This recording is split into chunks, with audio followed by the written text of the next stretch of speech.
Welcome back, girls and guys, and we are in Miami this week.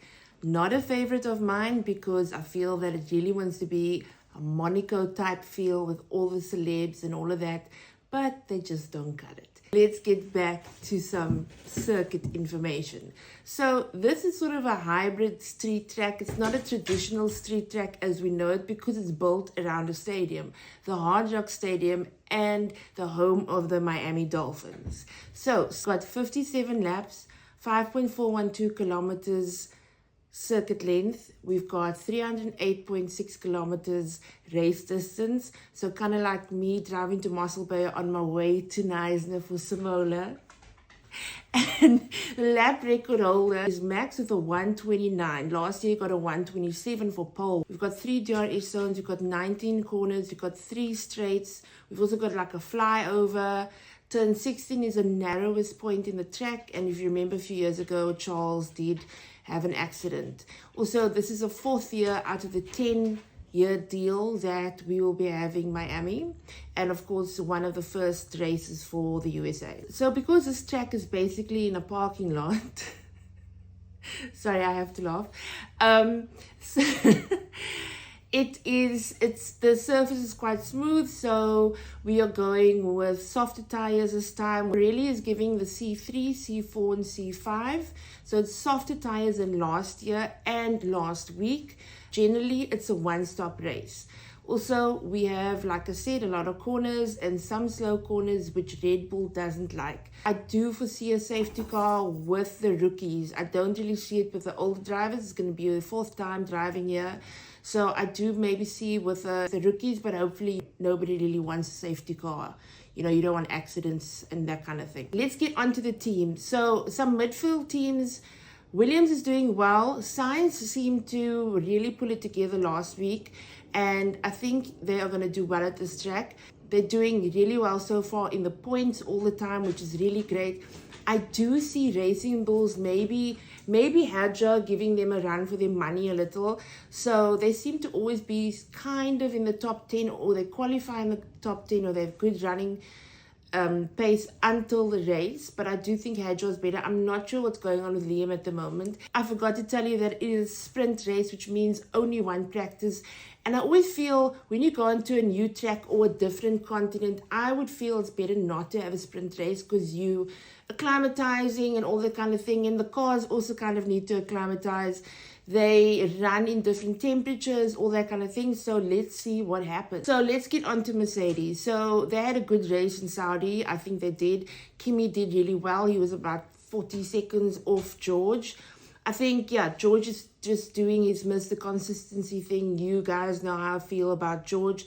But Kimi is really close to him all the time. And I must say, I didn't think Kimi would be doing so well. I think he probably may give George a run for his money. Guys, this is a weird scenario that I have in my head that maybe George is going to leave Mercedes. Could possibly happen. I don't know. There are also rumors about George speaking to Red Bull and McLaren and all kinds of strange things. But my point is, I think Kimi is doing really well, and Toto is definitely not going to let Kimi go. So let's see how they do here. Miami is hotter this time of year, not as hot as in July, but let's see how the car runs in the hotter temperatures. It seemed okay in Saudi. Then let's get on to Ferrari. So Ferrari did have a better race last week. Charles did really well. He managed his tires really well. And I'm just thinking, like, Ferrari, please, if Charles can manage his tires so well and you can learn from what you did in Saudi, please can you do it for the next 20 races? I'd really appreciate that. Lewis is still sort of struggling with the car, and the media is like picking out little stuff that he's saying that he needs a new brain to understand the whole car. Guys, just come on, it's the same with Sainz getting used to Williams and the different drivers going to different teams. And I do think everything is very different with Italian culture. It's not another English team. It's an Italian team, and they have a different race culture in their team management. So I think, he didn't do too badly. and maybe he does well. Yeah, I think he could possibly do well in the Americas. And then let's go on to Red Bull. So Max was really struggling the whole weekend, and we've seen that for a few races now. He's always coming over the radio complaining about something, but I think he kind of should have a better weekend in Miami, but I'm not sure about the slow corners. And this track is very like rear heavy, so Red Bull has an issue with that at the moment. So I'm not too sure how that's going to fare with Max. Yuki is like, I don't know what's going on with Yuki. I was so amped for him to get the seat. Well, actually, I didn't want him to get the seat. I wanted him to do well in Racing Bull and go elsewhere.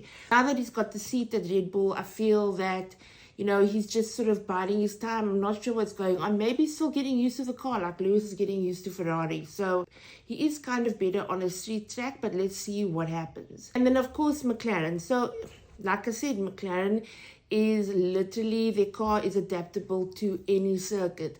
Oscar did really, really well last week. Lando had a bit of a, like, not that great race.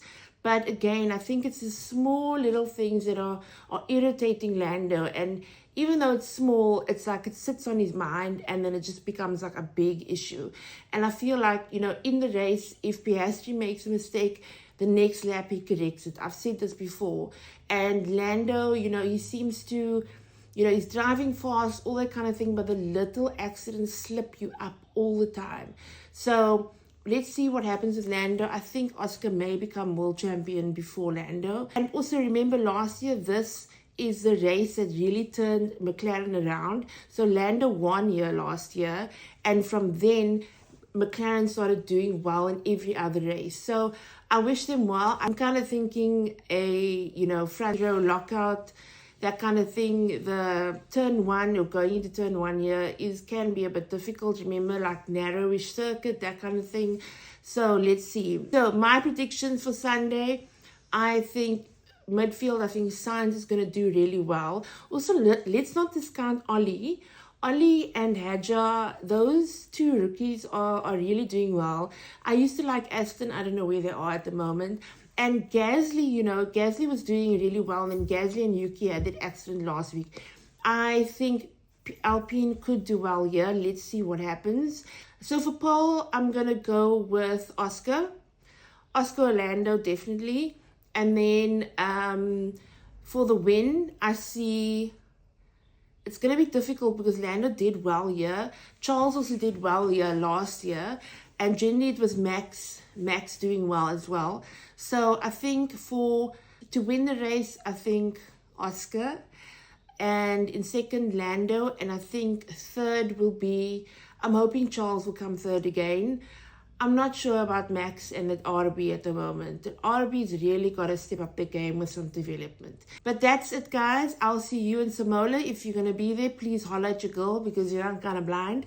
And then I will be hopefully having the chats on Facebook during all these practice sessions, but it's late at night, probably 10 o'clock. And Samola is hectic, so I'm not sure if I'll be alive by then. Anyway, have a good one. Stay safe. And if you're driving to Samola, please be safe on the roads. Bye.